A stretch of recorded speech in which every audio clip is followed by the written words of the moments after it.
سلام علیکم و رحمت الله. خدا کنه جور و صحتمند و سر حال باشین.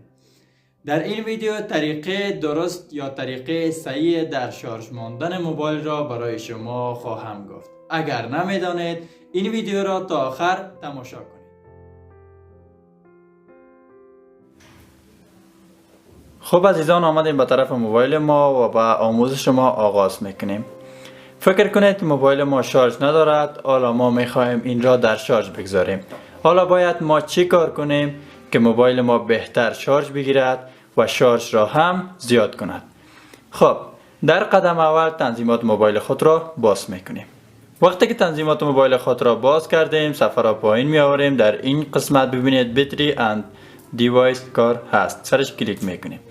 وقتی که اینجا کلیک کردیم، اگر وضعیت باتری شما خراب باشد، ببینید در گزینه اول باتری نوشته است و اینجا این گزینه سرخ می باشد. سرش کلیک میکنید و مشکلاتش را رفع میکنید و یک بار سر گزینه آبی کلیک میکنید تا همه مشکلات موبایل شما حل شود و سر دن کلیک میکنید. خب حالا از اینجا کار تمام است. اینجا را بیرون میکنیم.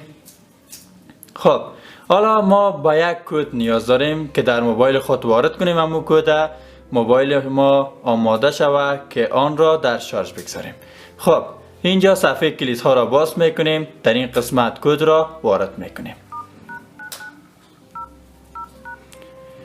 وقتی که این کد را باز کردید، گزینه های زیادی برای شما باز می شود که در قسمت آخری ببینید در این قسمت باتری ریست است که می توانید باتری خود را از این گزینه ریست بکنید. یعنی باتری خود را همه چیزش را حذف بکنید. یعنی هر چیزی که در کار کرد باشه، شارژ موبایل شما را کم بکنه، باتری موبایل شما را ضعیف بکند، از اینجا ریستش میکنید. حالا سر ریست کلیک میکنیم. در اینجا گزارش میده که باتری شما ریست شد. خب حالا سر اگزیت کلیک میکنیم و بعد موبایل خود را خاموش میکنیم.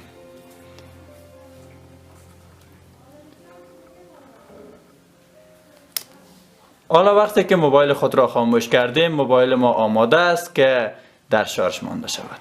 و بعضی عزیزان هم شاید نظر بدن که چطور که آن را روشن در شارژ مانیم.